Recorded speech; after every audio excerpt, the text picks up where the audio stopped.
जगदीप धनखड़ अब पूर्व उपराष्ट्रपति हो गए हैं। मॉनसून सत्र के दौरान इस्तीफा देने वाले पहले उपराष्ट्रपति भी बन गए हैं। हालांकि ये इस्तीफा उन्होंने अपने मन से नहीं दिया, बल्कि उन्हें दिलवाया गया। ऐसे में अब राजनीतिक गलियारों में इस बात की चर्चा जोरों पर है कि जगदीप धनखड़ अपने बगावती तेवर कब दिखाएंगे। राजनीति के जानकार तो यहां तक की भविष्यवाणी कर रहे हैं कि आने वाले दिनों में धनखड़ सत्यपाल मलिक की भूमिका में दिखाई देंगे। विपक्ष की निगाहें भी अब जगदीप धनखड़ के अगले कदम पर टिकी हुई हैं। विपक्ष चाहता है कि धनखड़ जल्द ही उस भूमिका में आए जिसकी वजह से उनसे इस्तीफा लिया गया। फिलहाल विपक्ष वेट एंड वॉच की स्थिति में है। अब जब बात धनखड़ के इस्तीफे की हो रही है तो थोड़ी चर्चा इस बात पर भी करने की जरूरत है कि जिस जगदीप धनखड़ को विपक्ष प्रधानमंत्री का चमचे का तमगा दे चुका था, उसका एकाएक जगदीप धनखड़ के प्रति इतना प्यार कैसे उमड़ा।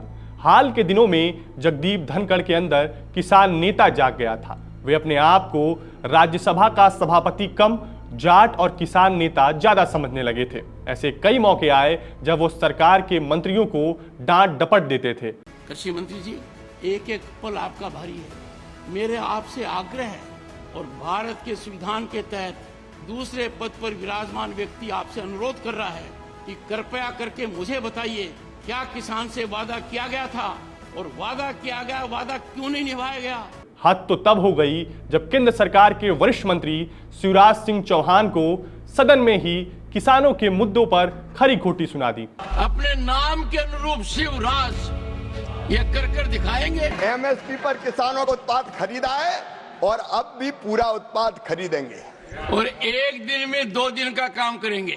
इसके बाद विपक्ष को इस बात का भान हो गया कि अब जगदीप धनखड़ का सरकार से मोहभंग हो रहा है और सदन में भी ऐसे कई मौके देखने को मिले जब जगदीप धनखड़ विपक्ष के नेताओं को बीजेपी के नेताओं से ज्यादा तवज्जो देने लगे थे। ऐसे में अब हमें इस बात को समझने की जरूरत है कि क्या जगदीप धनखड़ इस्तीफे के बाद जो चुप्पी साधे हुए हैं, ये तूफान के आने से पहले की शांति है या फिर वह इसी तरह हाशिए पर रहेंगे। उपराष्ट्रपति रहते हुए जिस तरह से जगदीप धनखड़ का बाद के दिनों में कांग्रेस के नेताओं से नजदीकी बढ़ी थी, उससे एक बात तो तय है कि देर से आएंगे लेकिन धनखड़ लौट कर जरूर आएंगे, क्योंकि धनखड़ भाजपाई होने से पहले कांग्रेसी थे।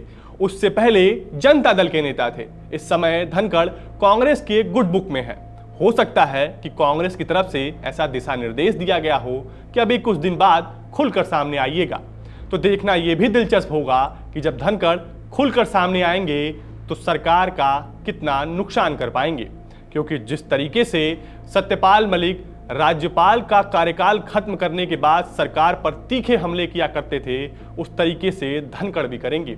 ये बात तो भविष्य के गर्भ में है, लेकिन कांग्रेस नेता प्रमोद तिवारी और जयराम रमेश से इन दिनों बंद कमरों में जो मुलाकात की खबरें आ रही हैं, उससे कई अटकलों को हवा मिल रही है। अब जब बात खुल ही गई है तो पूर्व उपराष्ट्रपति जगदीप धनखड़ के कार्यकाल की भी कर लेते हैं और उनके इस्तीफे के मुख्य कारण पर बात कर लेना बहुत जरूरी है, जिससे तंग आकर सरकार के वरिष्ठ मंत्री राजनाथ सिंह को अपने यूपी वाले ठकुरई अंदाज में यह कहना पड़ा कि आप इस्तीफा दे दीजिए, नहीं तो हम आपके खिलाफ सदन में नो कॉन्फिडेंस मोशन लेकर आएंगे। मामला वहां ज्यादा बिगड़ा जब सरकार मॉनसून सत्र के दौरान जस्टिस यशवंत वर्मा के खिलाफ लोकसभा में महाभियोग लाने की तैयारी कर रही थी, जिसमें विपक्ष भी सरकार के साथ थी।